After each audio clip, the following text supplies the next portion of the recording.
Hello everybody, my name is Eric Castaneda, and I want to thank you all for watching my speech, and I hope it finds you in well health. I'm sure that most of us look up to some pretty important people as role models, regardless of their craft or industry. And without a doubt, there have been amazing people to walk among us on this planet, and that is no understatement whatsoever.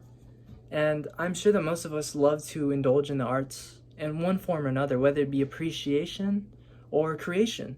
In my case, I do both. I dabble as a musician. I practice for 4 hours every day and pound my craft until I get it right. But when I love to relax, I love to indulge in music because by indulging in music, I'm getting more ideas and I appreciate the art form for how it is. And I'm sure that all of us love our own genres, whether it be jazz, rock en español, or rap. There's just possibilities and they go on. I would like to take the time today to discuss the life of Miles Davis, a personal hero of mine, a jazz giant, to possibly influence us all. And please just bear with me for my speech. Miles Davis was an important figure in the progression of jazz and has an exquisite story that is inspiring from start to finish. In order to paint Miles Davis in the light that I see him in, I'm going to talk to you guys about his origin, his accomplishments, and his everlasting effect, and my personal story. So we start off with the early life and background of Miles Davis, the stepping stones to success. Miles Davis was the son of a dental surgeon and a music teacher. Reader's Digest says that Miles Dewey Davis was born in Alton, a city on the Mississippi River, in Illinois on May 26 of 1926. The Davis family were a comfortable family. His father was a dental surgeon with 3 college degrees, and his mother was a music teacher. So we can see that, artistically speaking, his mother's inclined to usher on an instrument onto him. So his father, Miles Davis II, was able to buy his son a trumpet at 13 and give him lessons. Who was that from? It was from his personal wealth and his drinking buddy, who was a lifelong teacher of Miles Davis. So it was pretty insane. It's almost like it was meant to be. And at the same time, Miles Davis was able to get his trumpet at 13. He got his big break at the age of 17, just because when he was 16, he had this girlfriend named Irene Berth, who convinced him to phone Eddie Randall, a famous band leader at the time, and say, hey, I want to play with you, as a dare, for his 17th birthday. And that was the start of it all. He got his big break, played his first professional show, and everybody knew about him after that. After he got his break with Eddie Randall, the National Endowment for the Arts states in their article that in the fall of 1944, Davis took a scholarship to attend the Juilliard School, a convenient passport to New York. This is like the golden ticket. He was able to go to New York, 52nd Street, which is an amazing opportunity. He got to play with all these jazz legends that were young at the time and playing every night. Just think of that. Pounding at your craft every night, you're going to get good. You're going to be amazing. And he had the opportunity to play with Charlie Parker and Coleman Hawkins, amazing saxophone players that no one can replicate till this day. So at the start, Miles had this great start. It was stepping stones, but his life was far from easy.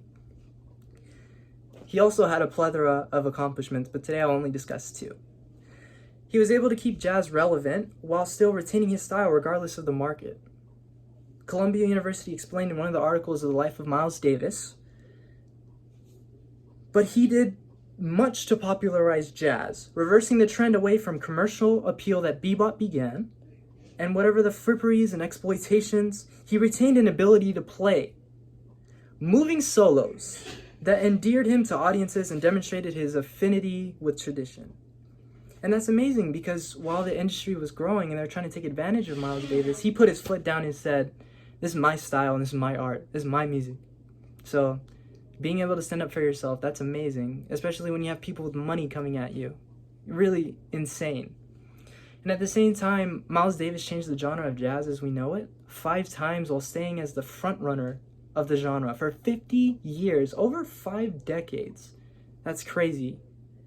Especially when there's a generation of one-hit wonders that we just went through. According to WRTI, Miles Davis was a giant in jazz for a reason. He was in the birth of cool jazz, bebop, hard bop, fusion. And when a lady at a White House reception asked him what he did to get invited, Miles Davis simply told her, I've changed music about 4 or 5 times. That says a lot. Now, let's talk about his influence. His playing and technique and style influenced teachers and students across the world. According to Benjamin Curtis, an American guitarist, he noticed that Miles' playing influenced other musicians whose techniques were like his. The Fader, an online blog, interviewed Curtis, and he said, while listening to Cozy, a guitar player, play on those records, I realized that everything I listened to was probably influenced by Miles Davis. From going to Tortoise to Spiritualized songs. And that is insane. And I have my own story. I was touched by Miles Davis in my musical experience by listening to his music. I used his songs to audition to get into Cal State Northridge, UCLA, and even RCC. I played his song, All Blues, an amazing song, and I also played So Wet. His albums and his music was life-changing, and his quote, I'll play it first and I'll tell you later, really says a lot, and he inspired me to be who I am. And I made it to UCLA and Cal State Northridge, but I chose to go here, and I'm happy I did because I'm able to give this speech to you all. Now, Miles Davis's contribution to jazz and music alike were astounding. But it wouldn't be possible without his origin story, his setup, and the fact that he was a hard worker.